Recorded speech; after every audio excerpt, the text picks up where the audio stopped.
नमस्कार साथियों, welcome to Puneet classes. Rajasthan current affairs की आपकी डेली की क्लास में आज हम 13, 14 और 15 सितंबर का करंट अफेयर्स वो इस क्लास में करेंगे।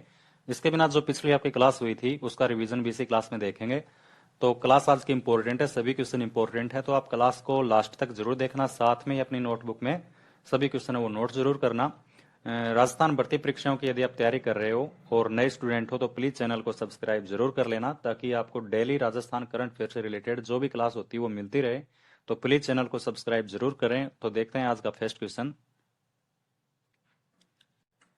फर्स्ट क्वेश्चन है, फसलों को बीमारियों से बचाने व अधिक पैदावार वाली फसलों के लिए कौन से कृषि विश्वविद्यालय द्वारा बाबा एटॉमिक जो रिसर्च सेंटर है इसके साथ मिलकर रिसर्च किया जाएगा। तो फसलों के अंदर जो बीमारियां होती हैं और अधिक पैदावार के लिए फसलों के लिए अपने राजस्थान का कौन सा कृषि विश्वविद्यालय है जिसके द्वारा जो बारक है बाबा एटॉमिक रिसर्च सेंटर इसके साथ मिलकर शोध है वो किया जाएगा। तो जो कृषि विश्वविद्यालय जोधपुर है इसके द्वारा ये रिसर्च किया जाएगा बारक के साथ मिलकर। अब इसके बारे में आगे देख लो। राजस्थान में जो कृषि विश्वविद्यालय हैं, पहले ये देख लेते हैं कि राजस्थान में कितने कृषि विश्वविद्यालय हैं। तो राजस्थान में कृषि विश्वविद्यालय हैं 5। पहला है वो है केशवानंद कृषि विश्वविद्यालय बीकानेर, और ये जो कृषि विश्वविद्यालय है ये राज्य की पहली एग्रीकल्चर यूनिवर्सिटी है। दूसरे कृषि विश्वविद्यालय की बात करें तो जोधपुर कृषि विश्वविद्यालय, आज का क्वेश्चन है वो भी इसी से रिलेटेड है। इसमें देखो, ये राज्य की पहली एग्रीकल्चर यूनिवर्सिटी है जिसमें संविधान पार्क का निर्माण किया गया है। इसके बिना जो विद्यार्थी हैं और इनकी जो डिग्रियां होती हैं, जो भी इनकी मार्कशीट वगैरह होती हैं, वो इनको इस विश्वविद्यालय द्वारा डिजी लॉकर की शुरुआत की गई है, जिससे विद्यार्थियों को अपने जितने भी डॉक्यूमेंट्स है वो ऑनलाइन मिल सके। एग्रीकल्चर में मैनेजमेंट जो कोर्स है वो जोधपुर एग्रीकल्चर यूनिवर्सिटी द्वारा शुरू किया गया है। इसके बिना विश्वविद्यालय द्वारा जो खुडियाला गांव है इसके विकास के लिए, खुडियाला गांव के विकास के लिए जोधपुर कृषि विश्वविद्यालय द्वारा खुडियाला गांव है इसको गोद लिया गया है। हाल ही में बाबा एटॉमिक रिसर्च सेंटर के साथ अनुबंध किया जिसमें फसलों की बीमारियों से बचाव के लिए शोध किया जाएगा। और इसके बिना बारक के साथ जोधपुर कृषि विश्वविद्यालय द्वारा अनुबंध किया गया जिसमें जीरा और इसबगोल के अधिक उत्पादन के लिए शोध किया जाएगा। ये दोनों करंट के ही क्वेश्चन हैं, ये दोनों, तो नोट जरूर करना। तीसरा जो कृषि विश्वविद्यालय है वो महाराणा प्रताप तकनीकी एवं कृषि विश्वविद्यालय उदयपुर। इसमें इग्नू का जो स्टडी सेंटर है वो महाराणा प्रताप तकनीकी एवं कृषि विश्वविद्यालय में शुरू किया गया है। इसके बिना फलों के छिलकों से हाइड्रोजन की एपीपॉलीमर जो तकनीक है वो भी इसी कृषि विश्वविद्यालय द्वारा विकसित की गई है। फोर्थ है वो कोटा कृषि विश्वविद्यालय है, और फिफ्थ है वो नरेंद्र करण कृषि विश्वविद्यालय जयपुर। अब ये जो नरेंद्र करण है इसके लिए बजट 2023-24 में एक घोषणा की गई कि इस कृषि विश्वविद्यालय में राज्य की दूसरी जो वेटनरी कॉलेज है वो यहाँ पर खोली जाएगी। नेक्स्ट क्वेश्चन देखो, राज्य के किस युवा कलाकार ने, ये राज्य के किस युवा कलाकार है, इसने नई दिल्ली में आयोजित G20 समिट में शामिल होकर अकोला की प्रसिद्ध रंगाई छपाई का प्रदर्शन किया। ये रंगाई और छपाई, ये देख लेना कि प्रसिद्ध रंगाई व छपाई का प्रदर्शन किया। तो योगेश छिप्पा हैं, योगेश छिप्पा, इनके द्वारा जो नई दिल्ली में G20 शिखर सम्मेलन हुआ था इसमें इनके द्वारा अकोला की जो प्रसिद्ध रंगाई छपाई है इसका प्रदर्शन किया गया। अब इसमें आगे देखो, नई दिल्ली में आयोजित G20 के शिखर सम्मेलन में चित्तौड़गढ़ के योगेश छिप्पा द्वारा अकोला की प्रसिद्ध रंगाई छपाई का लाइव डेमो है वो दिया गया। अब G20 से रिलेटेड मैंने आपको पीछे के क्वेश्चन में भी करवा दिया था कि राजस्थान में G20 से रिलेटेड जितने भी क्वेश्चन बनते हैं वो जरूर ध्यान में रखना कि दिसंबर में उदयपुर में इसका शेरपा सम्मेलन हुआ। इसके बिना फरवरी में जोधपुर में रोजगार जो समूह का सम्मेलन हुआ था वो जोधपुर में हुआ था। इसके बाद मार्च में बात करें, मार्च में उदयपुर में इसका सम्मेलन हुआ था। इसके बिना बात करें अप्रैल में W20 की जो बैठक है वो जयपुर में आयोजित की गई। और अगस्त में अभी हाल ही में ट्रेड एंड इन्वेस्टमेंट की जो बैठक है वो जयपुर में अगस्त के महीने में 20 से 22 अगस्त तक आयोजित की गई। तो ये सब आप ध्यान में रखें। और 9 व 10 अगस्त को सितंबर को इसका जो शिखर सम्मेलन है वो दिल्ली में आयोजित किया गया। अगला क्वेश्चन देखो, हाल ही में राष्ट्रीय पर्यावरण पुरस्कार से सम्मानित किस विख्यात जीव वैज्ञानिक व पर्यावरणविद का निधन हो गया है? तो हाल ही में डॉक्टर सुरेंद्रमल मोहनत हैं। सुरेंद्रमल मोहनत ये विख्यात जीव वैज्ञानिक और पर्यावरणविद हैं, इनका हाल ही में निधन हो गया है। तो इसमें देख लो, जोधपुर के रहने वाले डॉक्टर सुरेंद्रमल मोहनोत, ये मोहनोत है, मोहनोत जो राष्ट्रीय पर्यावरण पुरस्कार से सम्मानित थे, इनका हाल ही में निधन हो गया। इतना सा क्वेश्चन है, ये ध्यान में रखना।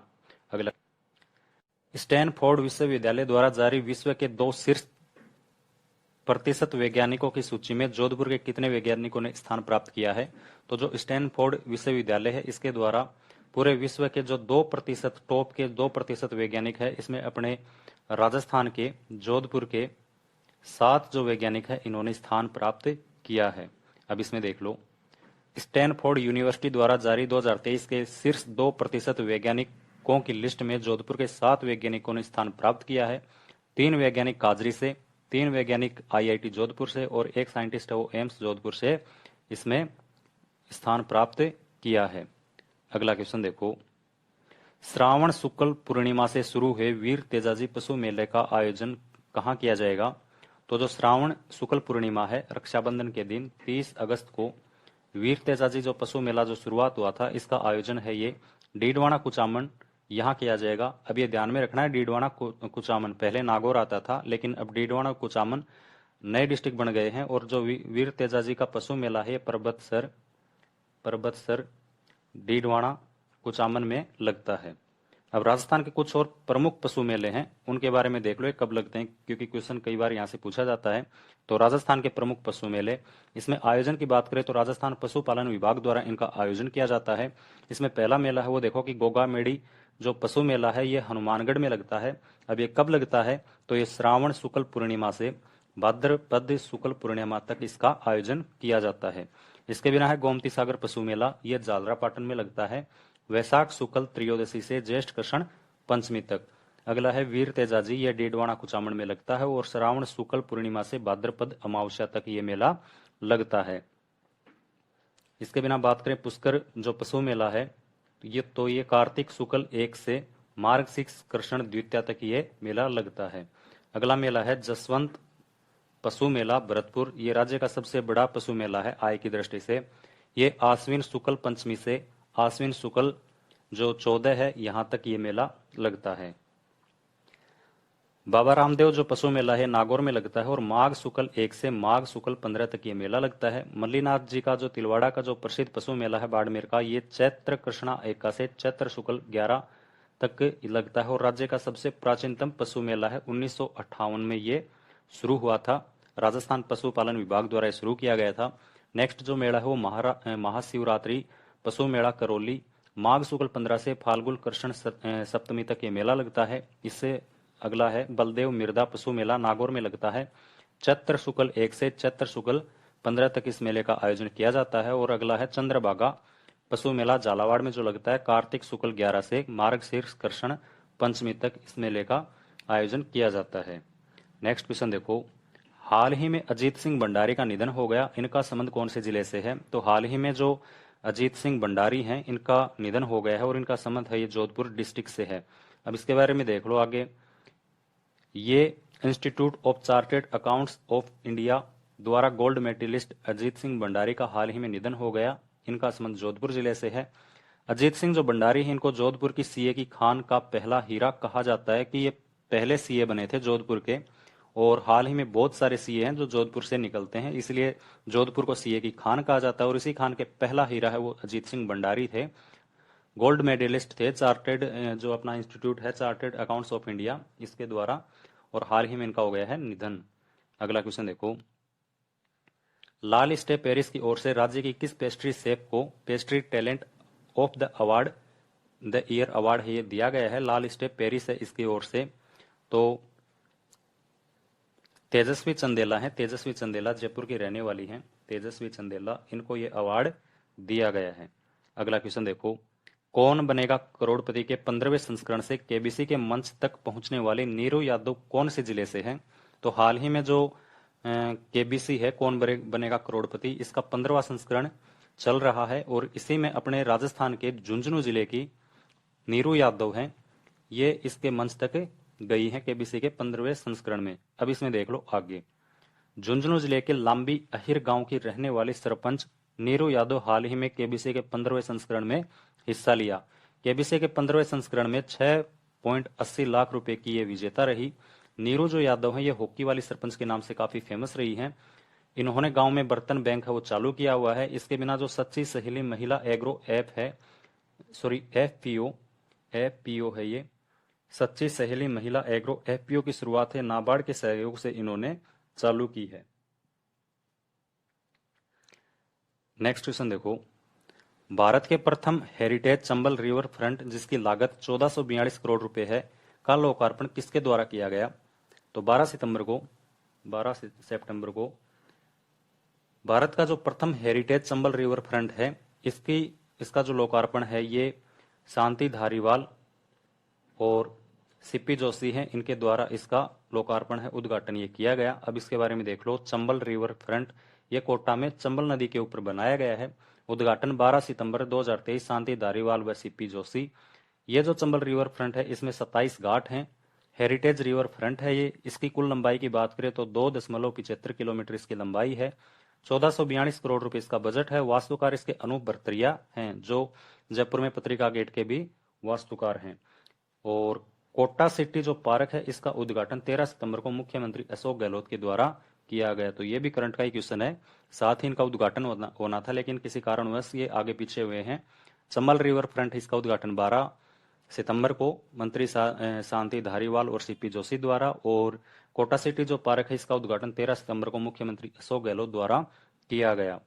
और आज का अंतिम क्वेश्चन है, राजस्थान प्रीमियर लीग 2023 का फाइनल किस टीम ने जीता है? तो जो आरपीएल है, इंडियन प्रीमियर लीग की तर्ज के ऊपर ही राजस्थान में आरपीएल का आयोजन किया गया। इसमें जो फाइनल विजेता रही है वो जयपुर इंडियंस रही है। अब इसमें देखो आगे, इंडियन प्रीमियर की तर्ज पर राजस्थान में राजस्थान प्रीमियर लीग का आयोजन किया गया। प्रथम संस्करण में कुल 6 टीमों ने भाग लिया। ये इंपॉर्टेंट बात है क्योंकि इसमें कुल कितनी टीमों ने भाग लिया है और कौन विजेता रहा है ये देख लो। तो पहली टीम है वो जयपुर इंडियंस है, कप्तान है इसके शुभम गढ़वाल। दूसरी जो टीम है जोधपुर सनराइजर्स है, अभिजीत तोमर इसके कप्तान है। तीसरी है भीलवाड़ा बुल्स, दीपक चार इसके कैप्टन थे। शेखावाटी महिपाल लोमरोर इसके कैप्टन थे। कोटा जाबाज दीपक हुड्डा इसके कप्तान थे। और उदयपुर लेक सिटी वॉरियर्स जिसके कैप्टन है वो खलील अहमद थे। इसका जो उद्घाटन मैच है ये 27 अगस्त को जयपुर व जोधपुर की टीमों के बीच हुआ, जिसमें जयपुर की टीम है ये 10 विकेट से इसमें विजेता रही। फाइनल का जो मुकाबला है वो एसएमएस स्टेडियम में जयपुर व जोधपुर की टीमों के मध्य हुआ, जिसमें जयपुर है वो 5 विकेट से इसमें विजेता रही। इसमें जो मैन ऑफ द सीरीज है वो शुभम गढ़वाल रहे थे, जयपुर जो इंडियंस है इस टीम के कप्तान। तो ये कुछ आज के इंपॉर्टेंट क्वेश्चन थे। पिछली जो क्लास थी उसका रिवीजन देख लेते हैं इसी क्लास में। तो इसमें देखो फर्स्ट क्वेश्चन, हाल ही में राजस्थानी पंजाबी भाषा अकादमी श्री गंगानगर का अध्यक्ष किसे नियुक्त किया गया है? तो हाल ही में जो अपने राजस्थान पंजाबी भाषा अकादमी है श्री गंगानगर, इसके नए अध्यक्ष के रूप में मनेंद्र सिंह बग्गा है, इनकी नियुक्ति हुई है। अगला क्वेश्चन देखो, राज्य का पहला और देश का दूसरा एच आकार ओवरब्रिज कहां बनकर तैयार हुआ है? तो अपने राज्य का तो है पहला और देश का है दूसरा। ये जो एच आकार का जो ओवरब्रिज है ये जोधपुर में बनकर तैयार हुआ है। अगला क्वेश्चन देखो, I start innovation school hub की स्थापना कौन से जिले में की जाएगी? तो जो I start innovation school hub है इसकी स्थापना है ये बीकानेर जिला है, यहां पर इसकी स्थापना की जाएगी। अगला क्वेश्चन, मुख्यमंत्री के द्वारा राज्य में नए पैनोरमा बनाने का प्रस्ताव को मंजूरी कहां प्रदान की गई है? तो मुख्यमंत्री के द्वारा केरू गांव है जोधपुर और बंदी गांव बूंदी, यहां पर जो नए पैनोरमा है वो बनाने की घोषणा की गई है। अगला क्वेश्चन है, G20 शिखर सम्मेलन में पर्व यूनिवर्सिटी ऑफ न्यूयॉर्क अमेरिका के साथ किस संस्थान ने साझा रिसर्च सेंटर बनाने पर सहमति बनी है? तो जो अपना IIT जोधपुर है इसके द्वारा जो पर्व यूनिवर्सिटी ऑफ न्यूयॉर्क है इसके साथ साझा रिसर्च सेंटर है वो बनाने पर सहमति बनी है। अगला क्वेश्चन, 74वें राष्ट्रीय 74वें राज्य स्तरीय वन महोत्सव कार्यक्रम का आयोजन कहाँ किया जाएगा? जो अपने राजस्थान का जो 74वां राज्य स्तरीय वन महोत्सव है, इस कार्यक्रम का आयोजन बस्सी जयपुर यहां पर किया जाएगा। और अंतिम क्वेश्चन है आज का, राष्ट्रीय कृमि मुक्ति दिवस के अंतर्गत राज्य में मोपअप दिवस का आयोजन कब किया जा रहा है? तो राष्ट्रीय कृमि जो मुक्ति दिवस है 4 सितंबर को इसका आयोजन किया गया था और इसी के अंतर्गत राज्य में मोपअप जो दिवस है इसका आयोजन 11 सितंबर 2023 को इसका आयोजन है ये किया गया। तो ये कुछ आज के इंपॉर्टेंट क्वेश्चन थे। आप डेली क्लास देखें और सभी क्वेश्चन अपनी नोटबुक में नोट करें। जो भी नए स्टूडेंट हो प्लीज चैनल को सब्सक्राइब जरूर करें ताकि आगे भी उनको ऐसे ही क्लासेस मिलती रहें। मिलते हैं कल की क्लास में, तब तक के लिए धन्यवाद। जय हिंद।